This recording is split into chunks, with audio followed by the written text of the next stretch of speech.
হ্যাঁ, Lutfa Begum. Lottery ticket কেটে আপনি আজকে কোটিপতি। কত টাকা টিকিট কাটছিলেন?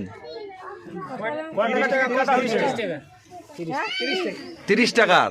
30 টাকার লটারি টিকিট কেটে কোটিপতি। ঘটনাটি ক্রান্তি ব্লকের রাজেডাঙ্গা গ্রাম পঞ্চায়েত এলাকায় খুলনার ক্যাম্পে।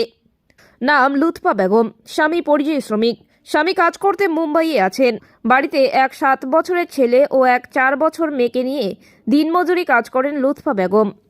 ভাগ্যের পরিহাস, আজকে দুপুর 1টার সময় খেলার টিকিট কেটেছেন 30 টাকা দিয়ে।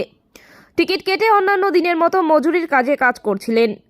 লটারির টিকিট বিক্রেতা খুঁজে বার করেন লুৎফা বেগমকে। টিকিট মেলানোর পরে 1 কোটি টাকা। আনন্দে আত্মহারা লুৎফা বেগম জানালেন, আমি মাঝে মধ্যে টিকিট কাটি, তবে আমার এটা নেশা নয়। চারিদিকে খবর ছড়িয়ে পড়তে অনেক মানুষ লুৎফা বেগমের বাড়িতে ভিড় করেন। তবে একের পর এক কোটিপতি রাজাডাঙ্গায় হওয়ায় এলাকায় ব্যাপক চাঞ্চল্যের সৃষ্টি হয়েছে। কি হয়েছে বলুন তো একটু। মানে আজকে 30 টাকা টিকিট কাটছে। টিকিট কাটে একটার খেলা পাইছে। দুস্থ পরিবার একদম। স্বামীটাও নয়, স্বামী গেছে বোম্বাইতে কাজ করতে দিনমজুরির জন্য।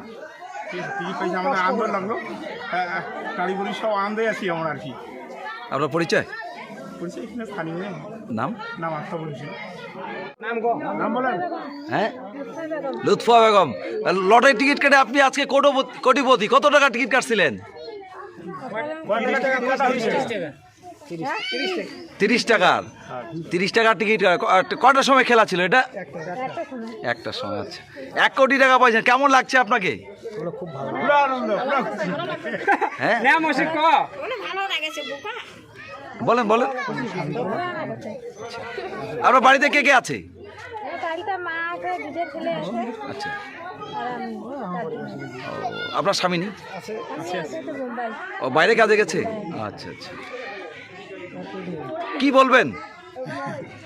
কিছু কবো খুশির কথা কবো। কি কাজ করেন আপনি?